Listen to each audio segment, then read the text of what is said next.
कुडुमी जाति को आदिवासी वर्ग में सामिल करने जमिनी कुमार महांतो नेतृत्व में विगत एक दशंधि ऊर्ध्व समय धरी कुडुमी सेना पक्षर आंदोलन जारी रही। एक क्रम में आसंता सेप्टेम्बर 6 तारिख को सबु वर्ष पर एवर्ष कला दिवस भाव पालन कर निष्पत्ति होईछि। सूचना योग्य 1950 मसीहा सेप्टेम्बर 6 तारिख में कुडुमी जाति को आदिवासी वर्ग बाद दि जाइथिला। कुडुमी जाति प्रति होइतिबा उक्त ऐतिहासिक अन्य प्रतिवाद रे सेप्टेम्बर 6 तारिख को प्रत्येक वर्ष भली एवर्ष मध्य पल्लीरु दिल्ली जंतर मंतर ठारे कला दिवस रूपे पालन करबा पई कुडुमी सेनार प्रतिष्ठाता सभापति जमिनी कुमार महांतो आह्वान दैछन्ति। मोना श्री जयमुनी कुमार महांतो कुडुमी सेनार प्रतिष्ठाता राज्य सभापति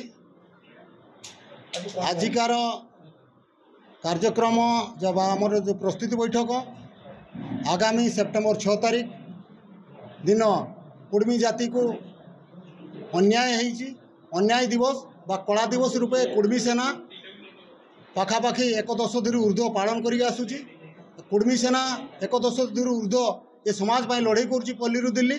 ए वर्ष मध्य 6 सेप्टेम्बर कला दिवस पालन ओडिशा रे भी करा दिल्ली रे भी करा। आमर सेंट्रल कमिटी गला 14 तारिख दिन आम डिसाइड कलु दिल्ली रे हम जंतर मंतर ठारे एवं जे जहाँ राज्य करेंगे से सेपारेट हम किंतु दिल्ली रे जो आम आंदोलन कर मिलित आंदोलन होची।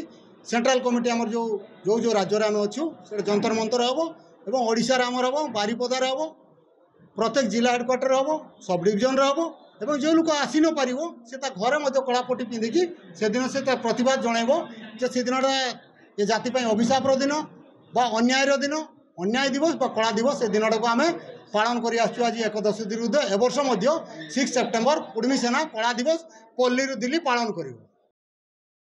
मयूरभंज प्रदीप्त होता रिपोर्ट खबर ओडिशा।